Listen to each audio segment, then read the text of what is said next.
Hey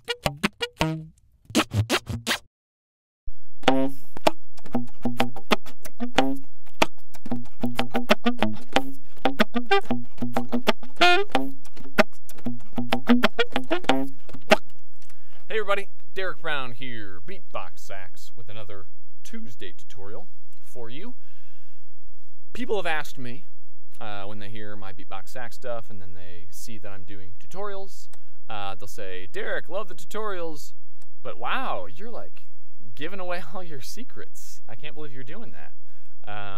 And yeah, I kind of am giving away my secrets, some more than others. Some techniques have been out there, like slap tonguing, people are talking about all over YouTube.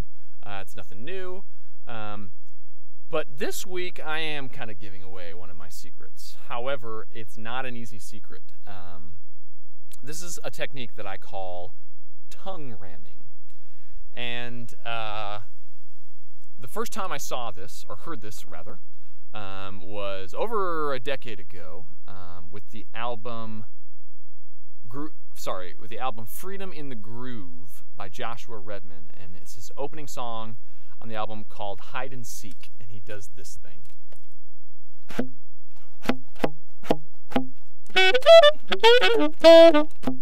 And so forth. It has this bass line and upper notes. And these bass notes, I remember when I heard that, just being like, holy cow, that sounds like a slapped bass, and he's kind of getting the melody notes up and top. Wow, that's amazing. And I just wanted to hear more and more of that, but it was just the one song, and no one else was doing it. And I remember talking with some of my saxophone buddies, and they were just like, yeah, that slap tonguing thing is so cool. And I remember looking into slap tonguing, and it was really hard. And anyways, it turns out he's actually not slap tonguing with that. You might disagree so far on that, but I'll show you how similar it is. And this is a technique that's very similar to slap tonguing. However, some people might find this to be easier. I actually find that if I use them both in tandem in different ways that I'll talk about later, it just really opened up the possibilities for doing this BEATBoX SAX thing. This allowed me to do things on the upbeats, or put them together and do some bass notes fast together, because you can only slap tongue so fast. So what is it? So I call this, I call it tongue ramming, for lack of a better word. I don't know if other people have a different name for it. You don't really hear people talking about this. But I'm going to call it tongue ramming, because that's what it is. It's your tongue ramming against the reed and producing a sound. Just ramming as hard as you can. So this is, of course, in opposition to slap tonguing. Now, if you don't know much about slap tonguing on the sax, I definitely encourage you to check my video here, the tutorial that I talk about that, and then you can just Google that and have a lot of fun on YouTube. There's a lot of stuff on slap tonguing. Really difficult. This is really difficult as well. Like I said, though, some people might find it a little bit easier. So you might try both. Or when you get to that level, you might do both and incorporate both of them into your playing. So instead of slap tonguing, where you get a suction on the reed with your tongue and then you pull back and then the reed slaps against while you shoot a puff of air, this is just ramming that tongue as hard as you can. So what does it look and feel like? If you're doing normal tonguing, if you're doing tonguing with the tip of your tongue against the reed, you're probably using about this much tongue. Just a little bit of tongue.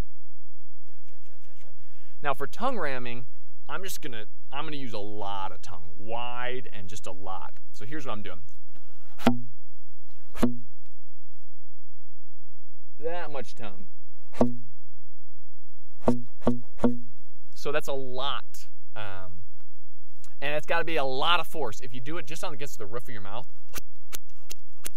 you'll notice you make the sound hut, H, maybe a U, T, hut, or just HT. And to do it at the right velocity, it's got to almost kind of shake your head when you do that, which is kind of weird. Way up there, just jamming hard, and you're making your tongue wide, and just have a lot of weight. And you're now just going to do that against the reed. And of course, against a little more of the reed. So you'll notice I might kind of tilt my head back a little bit and push in a little bit, instead of... And that's so I can get a little bit more, so I can get a lot more tongue against that reed.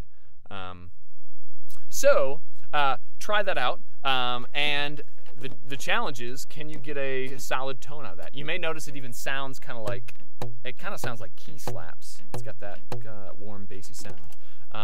But can you do it on a B flat? Can you do it on a C, a D? And this definitely works better on the lower end of the horn, just like I think slap tongues do as well. Now my goal when doing this is to get these tongue rams to sound just like a slap tongue, for reasons that I'll talk about. So here's the slap tongue on a C.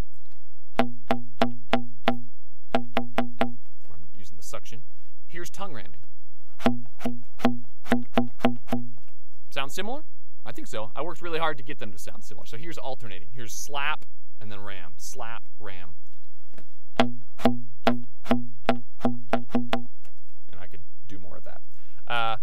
So very similar sounding. So if you can't get the slap tongue, maybe try this tongue ramming thing, and that could be good for you.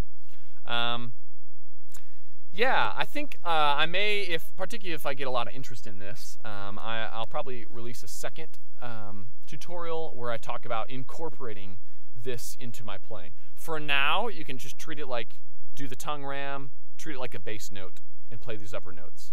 In the future, I'll talk about doing these on upbeats and alternating with the slap tongue as well. So yeah, hopefully this was helpful for you, and it may have introduced a new term, tongue ramming. And yeah, best of luck. Remember, it takes a long time to practice this. It took me months for sure, maybe as long as the slap tonguing, but it's a pretty cool sound. So farewell. See you guys next Tuesday. Take care.